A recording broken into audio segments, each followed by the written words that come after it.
Mahigit 2 linggo na nga lang ay sasalubungin na ang taong 2026. Kaya naman inulunsad na ng Eco Waste Coalition ang kampanya kontra paputok.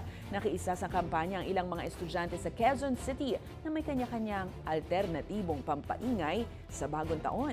Alamin yan sa Balitang A to Z ni Kim Salinas.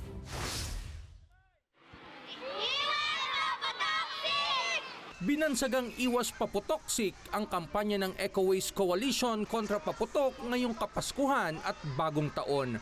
Ayon sa grupo, mas malaki ang bilang ng firecrackers injury nitong January 1, 2025 kumpara sa parehong araw noong isang taon. Tumaas yung bilang ng mga firecracker injury nitong 2025.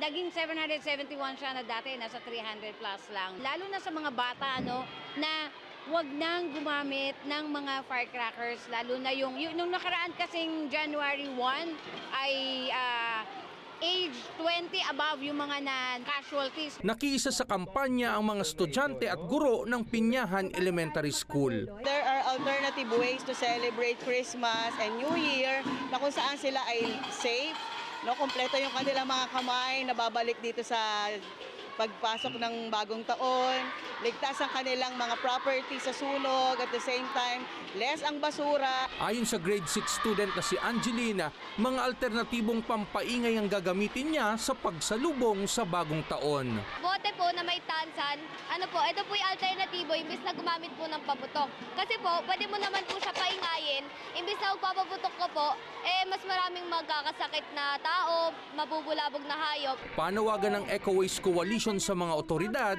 Ang nakikita namin na gap ay yung enforcement. Marami pa rin nagtitinda, lalo na pagka malapit na yung bagong taon, yung December 31, kapag nandiyan dyan ang mga nanguhuli, nililigpit. Pero kapag wala na, binabalik na ulit. Dagdag ng grupo, dapat paigtingin ang pagpapatupad ng batas hanggang sa mga barangay. Paalala naman ng Bureau of Fire Protection. Meron naman tayong mga alternative na mga paingay tulad ng mga turotot para mas safe din po sila, para maiwasan po natin yung mga peligro na pwede rin magkaroon ng sunog eventually.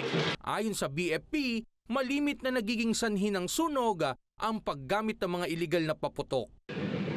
Para sa Balitang A to Z, Kim Salinas.